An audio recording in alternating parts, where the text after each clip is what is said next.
পড়াশোনা বা চাকুরির সূত্রে বা ব্যবসায়িক কারণে নিজ এলাকার বাইরে যারা ভোটার হয়েছেন, পরবর্তীতে ভোটার স্থানান্তর করার দরকার পড়ে। তো কিভাবে ভোটার স্থানান্তর করে নিজের গ্রামের বাড়িতে নিয়ে আসবেন বা আপনি বর্তমানে যেখানে বসবাস করবেন, কিভাবে আপনি ভোটার স্থানান্তর করবেন।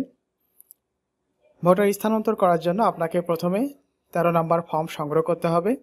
এই ফর্মটি স্থানীয় নির্বাচন অফিস অথবা নির্বাচন কমিশনের ওয়েবসাইট থেকে ডাউনলোড করতে পারবেন। আমাদের ডেসক্রিপশনে ফর্মটির ওয়েব অ্যাড্রেস দেওয়া থাকবে।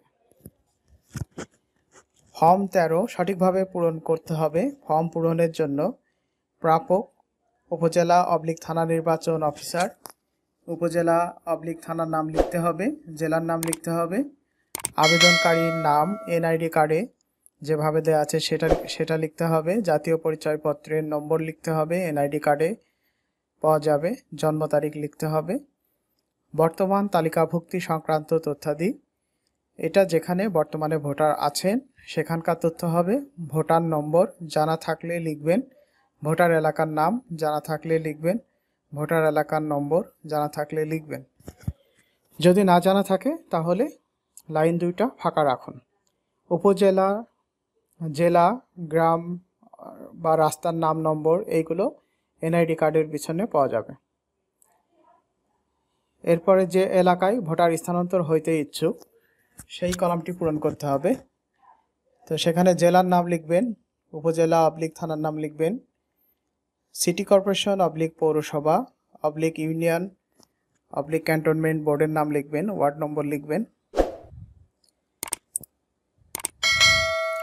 ভোটার এলাকার নাম লিখবেন, ভোটার এলাকার নম্বর লিখবেন।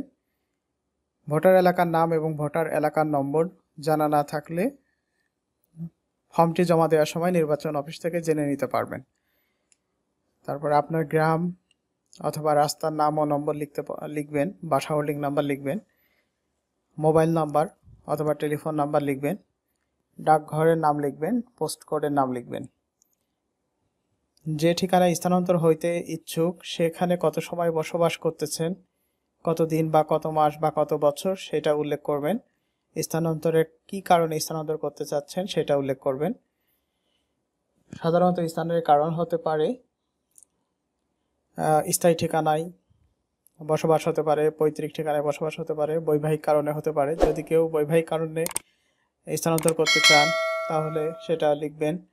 আর সময়কালটা বিবাহের তারিখ থেকে একটা হিসাব করে উল্লেখ করে দেবেন। এখন 5 নম্বর ক্রমিকে বর্ণিত ঠিকানায় অবস্থানের সপক্ষে কি দলিলাদি সংযুক্ত করতে হবে। প্রথম শ্রেণীর কর্মকর্তা ক্যান্টনমেন্ট বোর্ডের এক্সিকিউটিভ অফিসার সিটি কর্পোরেশন পৌরসভার মেয়র ওয়ার্ড কাউন্সিলর ইউনিয়ন পরিষদ চেয়ারম্যান কর্তৃক প্রদত্ত প্রত্যয়নপত্র দিতে হবে।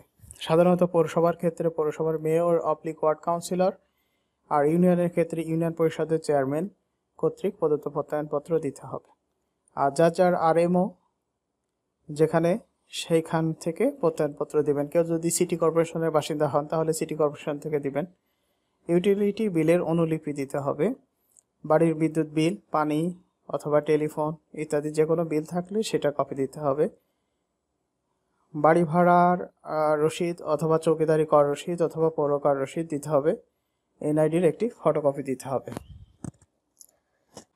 যে স্বাক্ষর আছে আবেদনকারী স্বাক্ষর বা টিপসই অনুরূপ করবেন।